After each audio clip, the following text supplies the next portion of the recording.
Fear is a natural part of life. It is a defensive mechanism. To defy fear, to live on and keep living in spite of being afraid of certain things, is not to be unafraid. It is merely to manage it. To recognize that being alive is nothing, but living is everything, and wisdom comes in knowing the difference. I like to come across by some people as being full of bravado, as being fearless, as my wife likes to say, to the point of my own self-harm.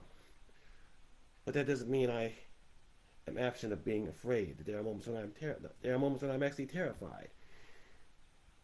And last week was a prime example of that, when, after a period of episodes stretching out roughly a year, I suddenly got dizzy, thought I was having a heart attack, a stroke, and realizing that the suffering was going to be prolonged, told Marcia, my wife, to call 911.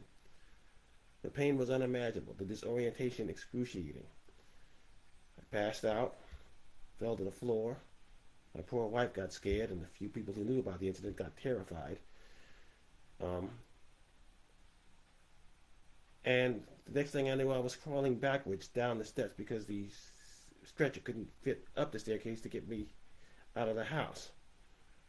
So for the better part of 10 hours, I was completely out of it. I opened my eyes, the whole thing started spinning. Battery of tests were done. Turned out it was vertigo. And everything that triggered this vertigo was ruled out except sustained stress. And that stress has been going on in increasing intensity for the better part of a year, from the great Baltimore betrayal to the situation involving my mother, my mother-in-law, my dying little dog, and other things. It just piled up. And in the meantime, I was shouldering the legacy of Eric Dolphy, of being a Hale Smith's son, of representing the people likes of Linton Marcellus. It was just piling up, and it just came together in one nasty moment that I could not overcome at that particular time. And yes, I was terrified as I was in that hospital, slumped over in a wheelchair and on a gurney.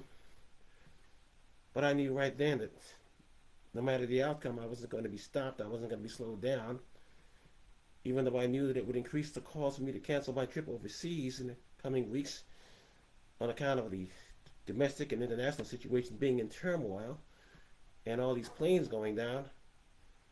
I knew I was going to continue on my journey, and I will continue on my journey. Because fear should never stop you from doing what you're supposed to do. And certainly the fears of others should not be a factor in that either. We only have one life, one opportunity to make this right. And when we discover our calling, whatever it is, we've got to pursue it. Yes, fear is a terrible thing to feel. But to allow fear to stop us from living is to allow us to die twice.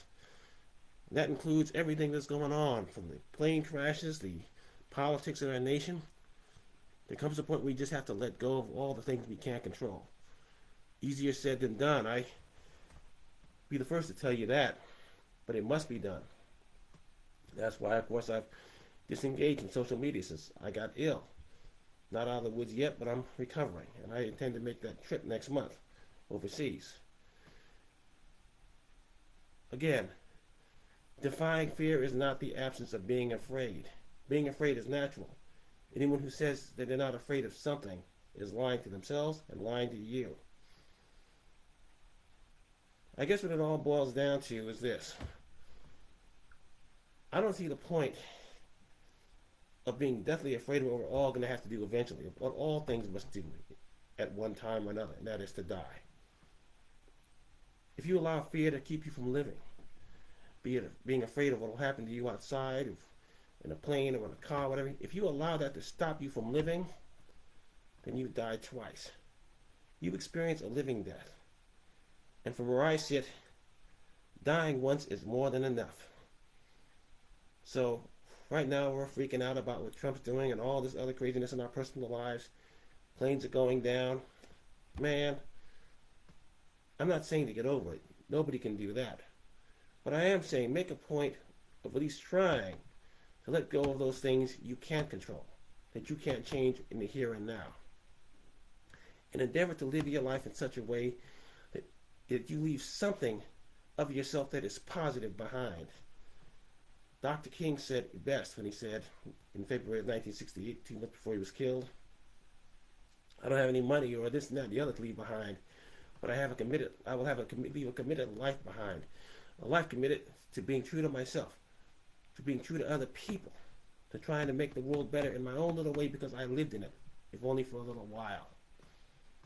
And that's what I'm urging everybody to do now, amid all of this craziness, amid all of this turmoil, to accept the existence of fear, but not allow it to control you.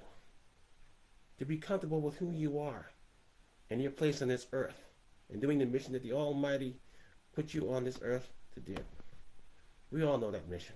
We all know our special talents and skills, and they are not built for others to determine what those skills are for us, be it on account of their assessment of our mental capabilities or physical limitations.